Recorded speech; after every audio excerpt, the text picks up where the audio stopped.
I'm Jess, and it's so great to be with you for a few moments today. Welcome to Kingston Standard Church, our online version. I'd love to invite you to connect with us online or in person. If you're in the Kingston area, come on out. We would love to see you. If you're limited to online connection though, not a problem. Just be sure to check out our website for at-home worship resources. But in the description box of this video, you're going to find the link to our website. As well, you can always follow us on YouTube and like us on Facebook, and be sure to subscribe to both so that you'll stay up to date on all the new content when it's posted. We have a variety of resources available to families and kids on both Facebook and YouTube, so if this is your first time joining us, or if you've been here before, we want to encourage you to go ahead and check that out, because our mission is to equip families for the conversations that they have together to learn and grow and follow Jesus. And if you want to touch base personally, then feel free to reach out. You can send us a message on Facebook, or you can use the address below. So let's dive in and see what we're going to learn about today. So you know that moment when your food is in front of you and your expectations for how it's going to taste, and you take the first bite and your expectations are absolutely imploded. It was nothing like what you thought. It just kind of is awful.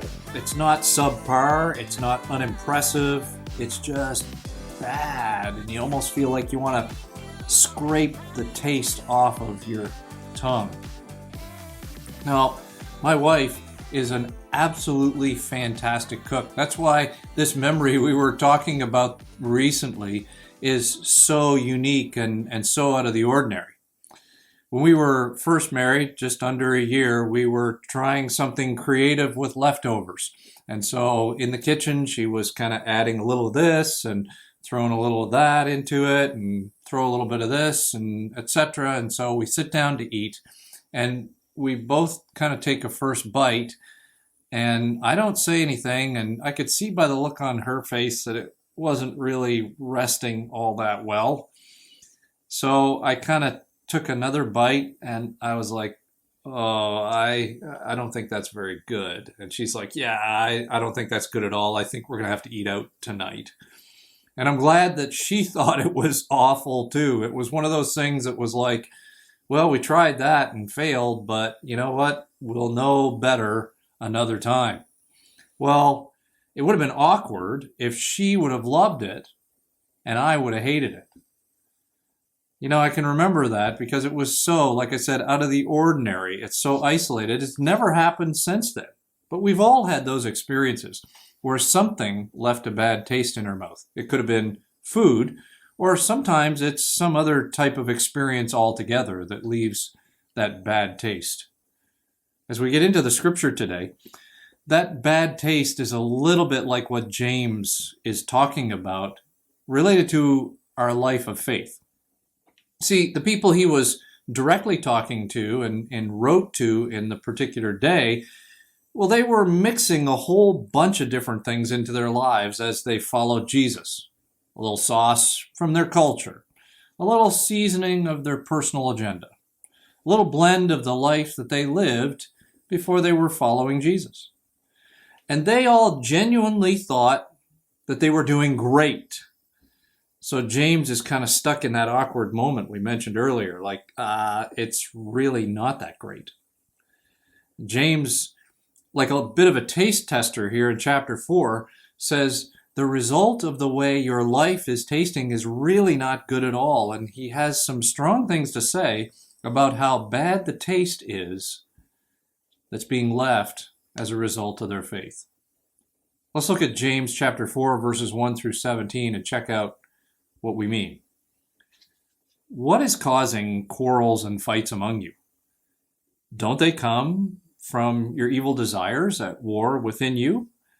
You want what you don't have, so you scheme and kill to get it.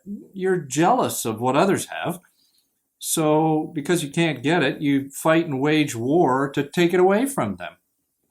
Yet, you don't have what you want because you don't ask God for it.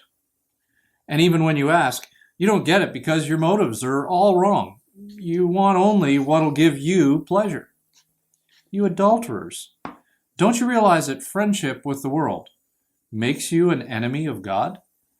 I say it again. If you want to be a friend of the world, you make yourself an enemy of God. Do you think that the scriptures have no meaning? They say that God is passionate, and the Spirit He has placed within us should be faithful to Him, and He gives grace generously. As the scriptures say, God opposes the proud, but gives grace to the humble. So humble yourselves before God. Resist the devil, and he will flee from you. Come close to God. God will come close to you. Wash your hands, you sinners. Purify your hearts, for your loyalty is divided between God and the world. Let there be tears for what you have done. Let there be sorrow and deep grief. Let there be sadness instead of laughter and gloom instead of joy. Humble yourselves before the Lord, and He will lift you up in honor. Look here, you who say, today or tomorrow, we're going to a certain town and we'll stay there a year. We'll do business there and make a profit. How do you know what your life will be like tomorrow? Your life is like the morning fog. It's here a little while, then it's gone. What you ought to say is, if the Lord wants us to, we will live and do this or that. Otherwise, you're boasting about your own pretentious plans, and all such boasting is evil. Remember, it's sin to know what you ought to do and then not do it. Now, James' overall issue here is all the stuff that they've rolled into what it means for them to follow Jesus. This is the stuff that is making the taste of your life, he says to them, really gross, and we need to deal with it. It's like a whole exchange here, and we need to go in a completely different direction. A term that wasn't original with me, but probably could be used here, is that people were living like practical atheists, agreeing that God is critical to life, but operating on a daily basis like that does not matter at all. So they find themselves always hunting in their culture for the thing that will define what is their good life. Well, people were acting in their ways, as we read, to kind of lift themselves up and kind of create their own agendas. And this was creating a lot of conflict, a lot of problems. There were divisive groups with their own angles on the way things ought to go. And there was a very unappetizing taste of what Jesus really is. So it led them to looking like Jesus was following them instead of them following Jesus. And James expresses the way that that life is backwards and it's designed to be lived as a follower of Jesus, that in truth, the way up is down. Now, this was in total contrast to their culture, because what they would understand to be the way up and the way to continue to grow was through strength and through power. Power was the key, and absolute power was modeled by the Roman Caesars as well as many in local government. There were plots to obtain power or to take power over, with people who were Caesars in that era with names like Tiberius and Caligula and Claudius and Nero. And history has not been kind to their years in power and their activity while they were in authority. Systems of bribes of local officials, authorities looting local people by inflated taxes, confiscation of property to accommodate a person of power or preference, not to mention their system of public executions or abusive relationships and how in that era wives and children were treated as property. The sick and the weak are completely discarded. They're left to die on their own. Stories even abound of some of these individuals who were soaking some of their prisoners in flammable liquid as humans and then impaling them on a stake in the palace yard, burning a human for nightlight. We would consider this extreme abusive power. It was what they understood in their culture as just rule by brute force. It was normal for them. In their culture, for compassion to be expressed, it equaled weakness. So this narcissistic, pompous, selfish, egocentric people who arrived at the top came there through power moves, and that's just the way it worked. Now, some of us have had the privilege of traveling to places where people still live like this today. And we can see and have seen that it really creates significant chaos in the culture. But because of the impact of Jesus, we even culturally here in North America find this repulsive. Because Jesus comes along and he turns the whole thing upside down. He says the way up is not through power or struggle. The way up is through service and humility. The way up is down. So at the time James is writing this letter, in the neighborhood of 20 or 25 years after Jesus returned to heaven, people are still trying to figure out what it looks like in daily life to be able to walk the journey of reorganizing their life around what Jesus had taught.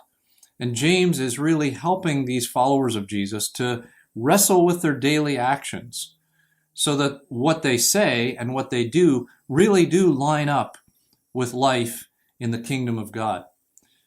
But at this point, when he's addressing them, the seasoned taste of their life that was this blended mix was just not good. And James says, let's get rid of that. And let's look at life from the vantage point of God's priorities.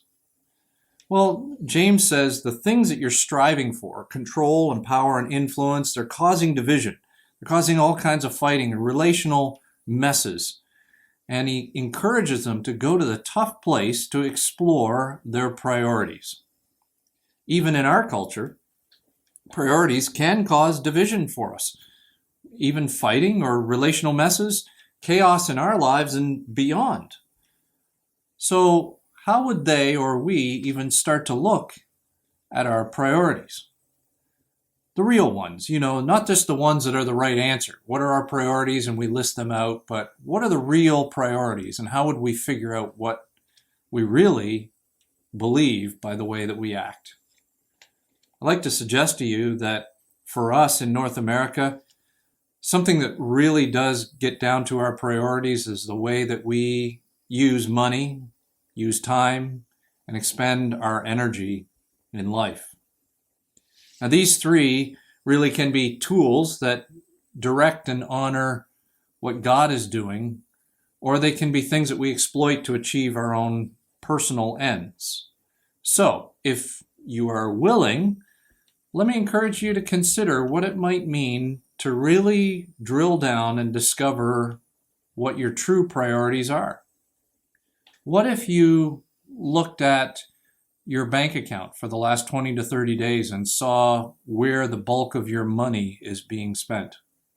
What if you looked at your calendar for the last week and saw where the largest portion of your time is being spent? What if you did an internet search that kind of looked at your list of searches for the last 48 hours and said, what is it that I've spent my time thinking about? Or maybe even in your casual time, if you wrote a list to say, what is it that I spend my time dreaming about when I'm all alone? Well, maybe you'd start to get a picture of the priorities as you look at where money and time and energy has been drifting. And so for those who are willing to take the next step, you might even ask, what does my life declare in those spaces where I say God matters? Does he really? Do I function with or without God? Do I function with him just when I need him, or do I function with him daily? Or have we been swept up in saying things that are important, but then living like they're not? That's really the challenge that was happening for the people James was writing to. And these are common problems that they were facing and we often wrestle with too. Just as an example, we might say family is important to us. But what does that mean? Is it important that they do well in school? Is it important that we see them grow so that they have opportunities for career or for continued development and growth? Where would we put priority as it relates to their long-term faith development? When it comes to the money and time and energy we're willing to invest there, do we say that family is a priority and faith is a priority in our family? But when we look at our money and energy and time, it may not quite add up the same way.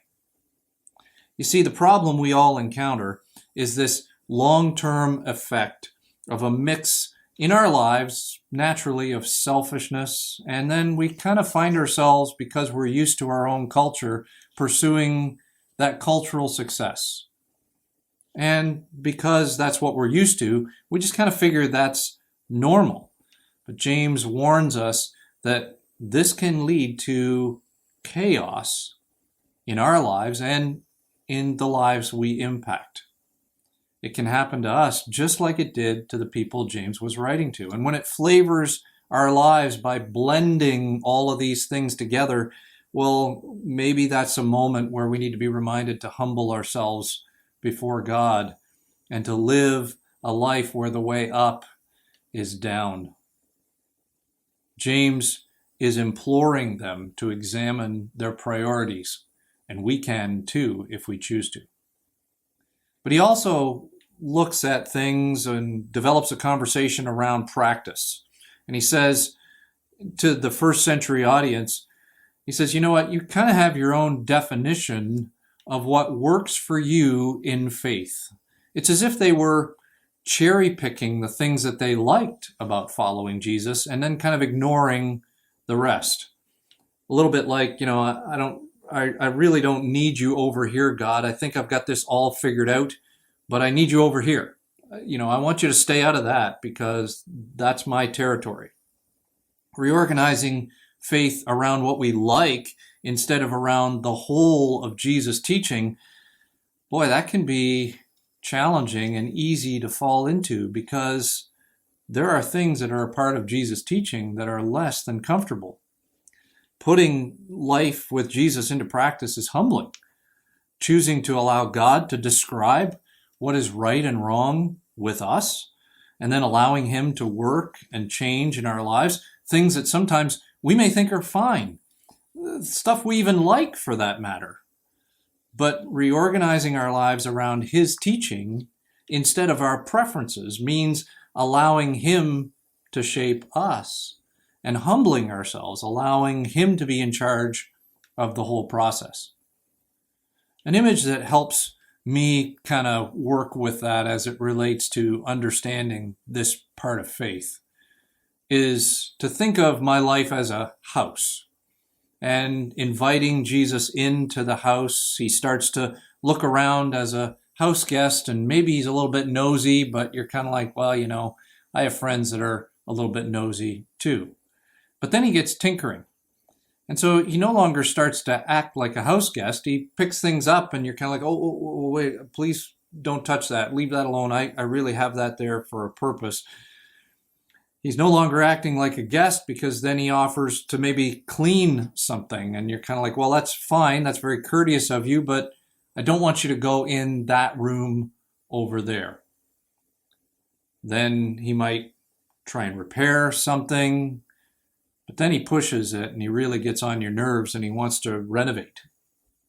And you're thinking, I invited you into this place and now you're acting like you're the owner. Like you just want to move around and do whatever happens. And I like that wall where it is. As a matter of fact, I never had any idea in my life that I would ever pull whatever is in that storage area out and clean it out. But then you realize, wait a minute. If I really look at life the way Jesus teaches, I'm the guest and He's the owner. And I need to develop an understanding of what it means to let Him work on my house as He chooses. So James kind of pokes at the people in the first century who were reading this and everyone who's read it since at how they're following Jesus in everyday practice in allowing Him to be the one who sets the agenda. It's pretty easy to slide into a life that blends culture because not every culture is all bad and not every culture is all good. And it's our own preferences and sometimes the things that we like, we kind of know who we are and what we like and blend it in with a little bit of selfishness. And we end up with this life after a while that's centered on Jesus following us and not really on us following Him. We end up seeing Jesus maybe more like a genie, right? Where we look to Him to make our wishes come true. As a cosmic valet, you ask and He obliges, and we become the ones who are in control. We control the limits. We dictate what God can and cannot do, and what we believe about God becomes something that dictates who God can be and how He can continue to operate in our lives. James says, oftentimes that kind of life where we're trying to control it and we're trying to manipulate it, boy, that's bad faith. And it leads to chaos and selfishness. And we know we don't want to create all of that around us, so we need to get down to the root of the problem. And we need to have a look at our priorities and our practice. And even where we find that we're in the lead instead of God, James says, boy, that puts a bad taste of faith in people's mouths, and that's not good. It even puts a bad taste in God's mouth. So for us today, how do we put this into practice? How do we get started to think about having our lives actually be a great taste in God's mouth, in our mouth, and in the people around us as well? Well, what would an honest look at our priorities reveal about the flavoring of our lives? What have we blended in there as we really start to dive down and see what our true priorities are based on how we spend maybe our money and our time and our energy? Priorities that we say are important, but maybe they're missing in our actions. And in practice, who is really in charge of the decisions in our lives? Is God just a convenient resource, or is He growing more and more to be the center of the decision-making grid in our lives? Thanks again for joining us today. Be sure to subscribe to our YouTube channels, or if you're watching this on Facebook, then you can like and follow us there. And it would mean so much to us if you took a moment to comment, like, and share this video so that others are able to enjoy it as well. And hey, if you're in the Kingston area, come on out. We would love to see you. Please know though that you are loved and that we're praying for you. And we certainly appreciate your prayers too. We'll see you soon.